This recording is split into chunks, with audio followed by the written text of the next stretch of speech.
Imagine an island, so small that you would struggle to find it on a world map, just 180 kilometers away from mainland China. But this tiny island, today could bring the world's two biggest superpowers face to face.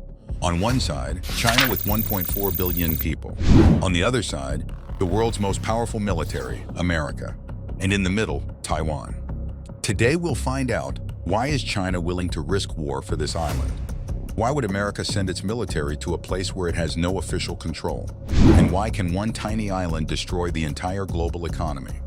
Thousands of years ago, Taiwan was a quiet island. Indigenous tribes lived there, with their own lives and their own world. Then Chinese settlers arrived from the mainland. Then Europeans arrived. The Dutch established a colony there in the 1600s.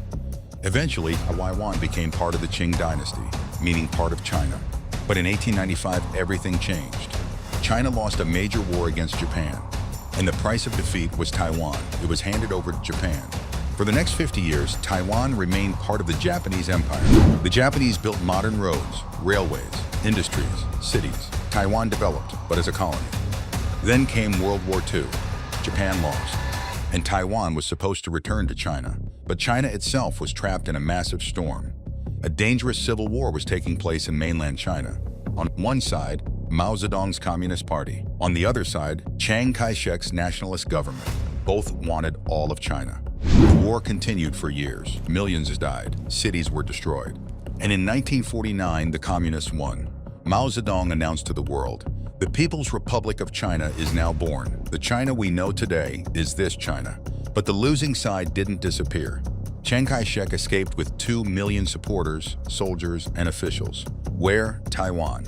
And from there, he told the world, "We are still the real government of China." Two governments. Both called themselves China.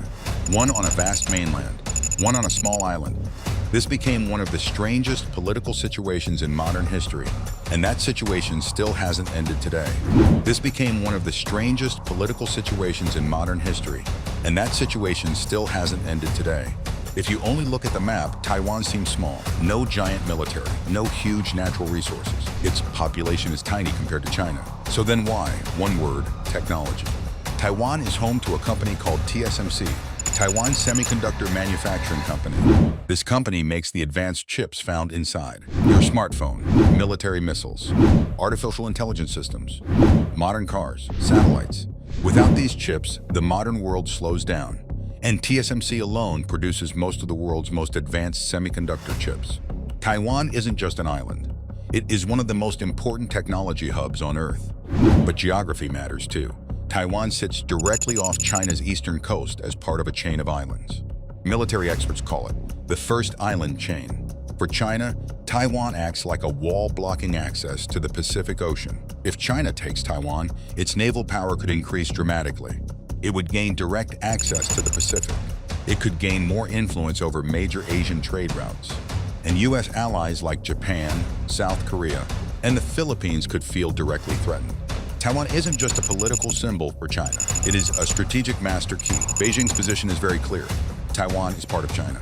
Always was. Always will be. Chinese leaders call Taiwan a breakaway province, a part of China that's separated by mistake and must eventually return. Xi Jinping has repeatedly said, reunification is not a question of if, it is a question of when. And China is not just talking. Chinese fighter jets regularly fly near Taiwan. Warships patrol nearby waters. Large military exercises happen around the island. The message is simple. China is serious, and force remains an option. If this were only a China-Taiwan issue, maybe the world would ignore it. But another superpower is involved, America. Officially, the United States recognizes Beijing as China's government. Unofficially, America supplies Taiwan with weapons, military training, support. Why? Because if China takes Taiwan, the balance of power in Asia could change dramatically. Japan could feel threatened. South Korea could become more vulnerable. The Philippines could become more exposed.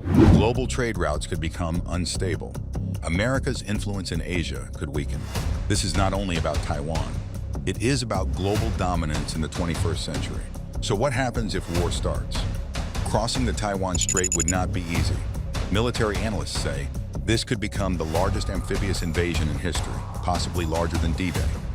But the real damage comes afterward. TSMC factories shut down. Chip supplies disappear.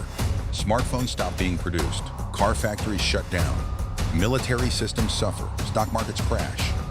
And this would not stay an Asian problem. Pakistan would feel it. Europe would feel it.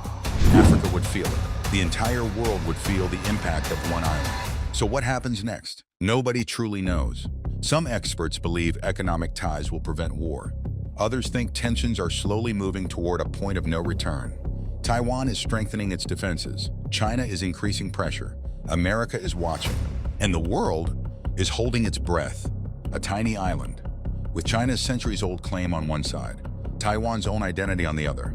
And in the middle, the future of the world.